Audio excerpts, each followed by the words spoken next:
अमरावती से बीजेपी उम्मीदवार नवनीत राणा पर संजय राउत के बोल बिगड़ चुके हैं।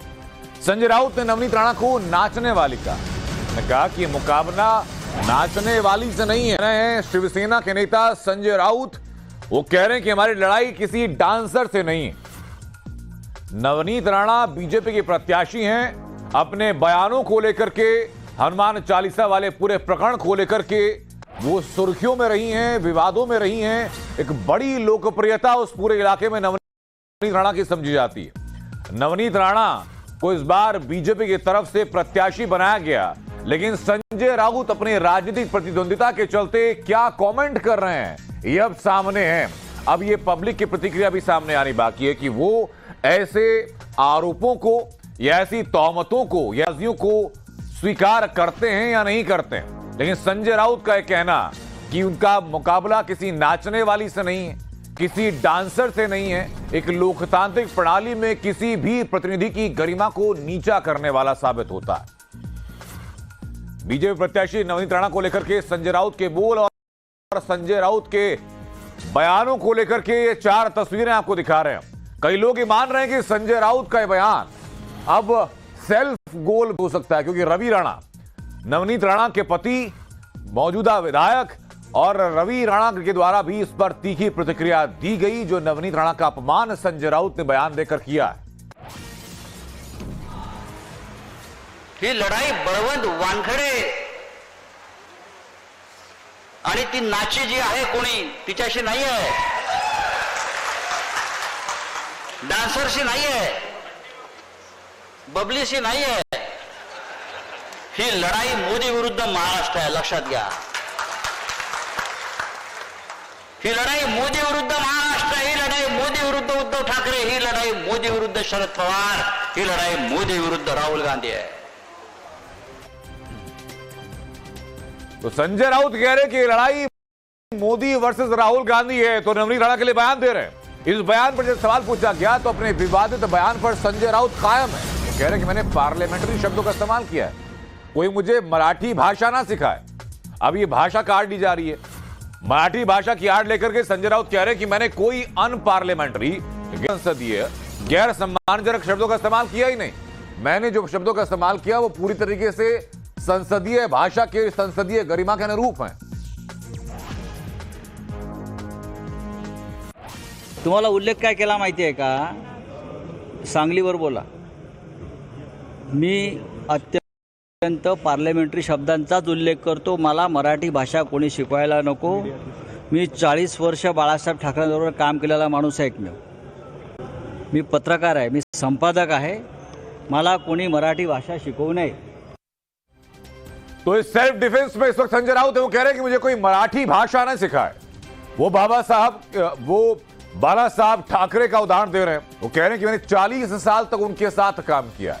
मैं एक संपादक हूं, जो शिवसेना का जो मुखपत्र सामना है उसके संपादक है संजय राउत, और इसी को लेकर कह रहे हैं कि ना तो मुझे मराठी भाषा सिखाने की किसी को जरूरत है, न मुझे संसदीय असंसदीय शब्दों का फर्क समझाने की किसी को जरूरत है। 40 साल से राजनीतिक जीवन में हूं, बाला साहब ठाकरे के साथ काम किया है। मैंने जिन शब्दों का इस्तेमाल किया वो पूरी तरीके से मर्यादित है, वो पूरी तरीके से संसदीय शब्द है। लेकिन नवनीत राणा के लिए ये इस्तेमाल किए गए शब्दों के बारे में और व्याख्या करें उससे पहले बीजेपी उम्मीदवार नवनीत राणा के बारे में जरा फटाफट आप जान लीजिए। नवनीत राणा कौन है? महाराष्ट्र के अमरावती से बीजेपी के प्रत्याशी हैं। 2019 के चुनाव में अमरावती से निर्दलीय नवनीत राणा ने जीत दर्ज की थी।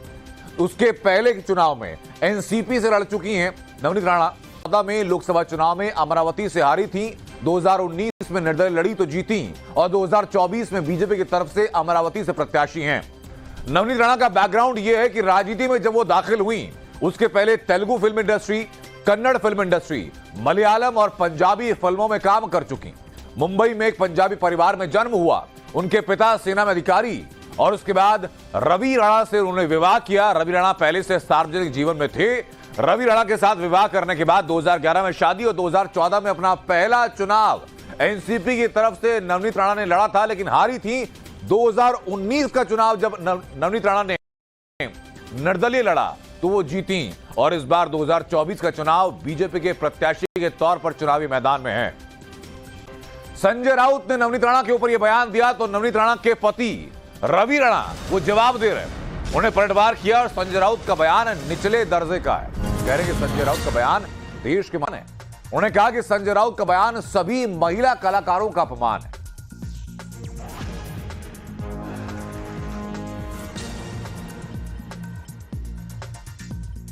हे अंबानगरीमध्ये अंबा मातेची नगरी आहे, एकविरा मातेची नगरी आहे। अशा महिलांची संस्कृती जोपासणारी अमरावती, या अमरावतीमध्ये येऊन इतक्या खालच्या स्तरावर नवनीत राणावर टीका करणं, अशा प्रकारचं मला असं वाटते महिलांचा अपमान तर त्यांनी केलंच आहे, पण देशातल्या राज्याच्या सगळ्या कलाकारांचा अपमान केला। आणि नवनीत राणा काय आहे? नवनीत राणा आपल्या कामातून जनतेच्या विकासासाठी, जनतेच्या हितासाठी काम करते, लढाया लढते, विकास कामं खेचून आणते। तो नवनीत राणा की प्रतिक्रिया, संजय राउत का बचाव और रवि राणा की तरफ से जवाब को दिखाया। अब दिखाते हैं आपको कि अब संजय राउत के विरोध में और नवनीत राणा के समर्थन में मुंबई में महिला कार्यकर्ता, बीजेपी महिला कार्यकर्ता कैसे प्रदर्शन कर रही हैं। संजय राउत के बैनर पर कालिख पोती गई, संजय राउत के बैनर पर उनकी फोटो को जूतों से मारा गया। महिला कार्यकर्ताओं का यह प्रदर्शन आप देखिए, तस्वीरें मुंबई के दहीसर इलाके से हैं। इस विरोध प्रदर्शन में संजय राउत के बैनर का इस्तेमाल किया गया। संजय राउत के बैनर पर पोती गई, काली स्याही पोती गई और संजय राउत के बैनर पर जूतों से पिटाई भी की गई। ये आप तस्वीरें दहीसर इलाके से देख रहे हैं।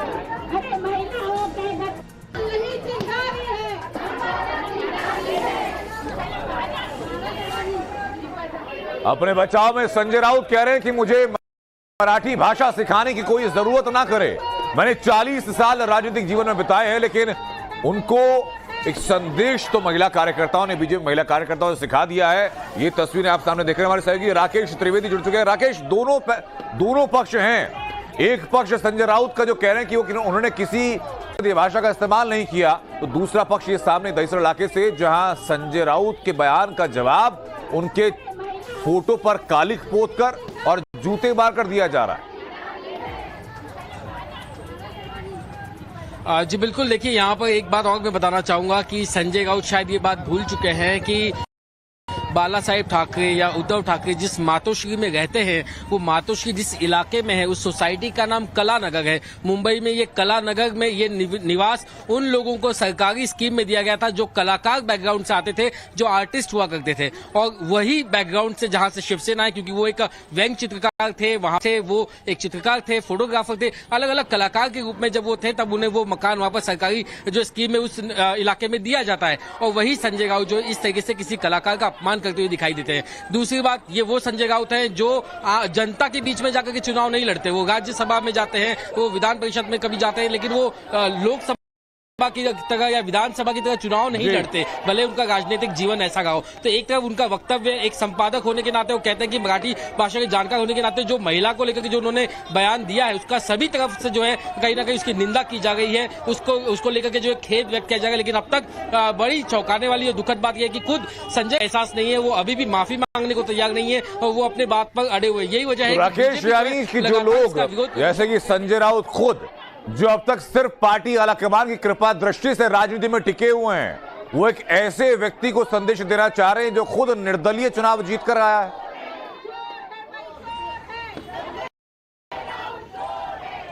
जी बिल्कुल, खास तौर से वो एक मौजूदा सांसद हैं और वो सांसद जनता की प्रतिनिधि है, लाखों वोटों से जीत करके आई है। और आप खुद जो है आपने कहा नहीं, आपका जिस प्रत्याशी का आप प्रचार कर रहे हैं उसने अभी तक ये चुनाव जीता नहीं है और आप ये वक्तव्य कर रहे हैं। हमने जो अभी क्लिप सुनाई है वो उनके भाषण का एक हिस्सा है। दूसरे भाषण में के हिस्से में उन्होंने और भी बातें कही हैं। ऋषि मुनियों का उन्होंने हवाला दिया है कि अगर वो बुलाए तो जाना नहीं, आंख अगर मांगे तो फिसलना नहीं, हमें ऐसे लोगों से सावधान रहना है। तो भले ही आपने जो है गाली गलौज का इस्तेमाल नहीं किया, लेकिन आप किसी का चरित्र हनन कर रहे हैं, आप किसी की सीधे तौर पर आप महिला को जो अपमान कर रहे हैं, इसको कहीं से भी जायज नहीं ठहराया जा सकता किसी भी भाषा में। मुझे राकेश जरा बताइए कि पब्लिक परसेप्शन क्या है संजय राउत के इस बयान के बाद। संजय राउत तो कह रहे हैं कि मैंने किसी असंसदीय भाषा का इस्तेमाल नहीं किया, कोई आए और मुझे मराठी ना सिखाए, 40 साल मैंने बाला साहब के साथ काम किया। इन सब तर्कों से अलग पब्लिक क्या कह रही है? वो क्या स्वीकार कर रही है संजय राउत की इस भाषा को या इन तर्कों को?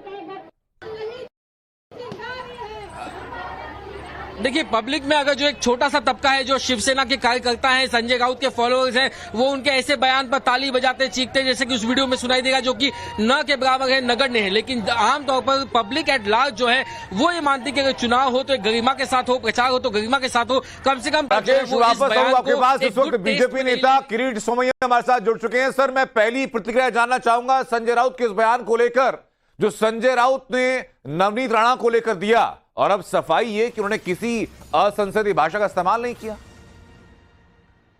संजय राउत और उद्धव ठाकरे, उनकी उद्धट भाषा और संस्कृति से पूरा महाराष्ट्र त्रस्त है।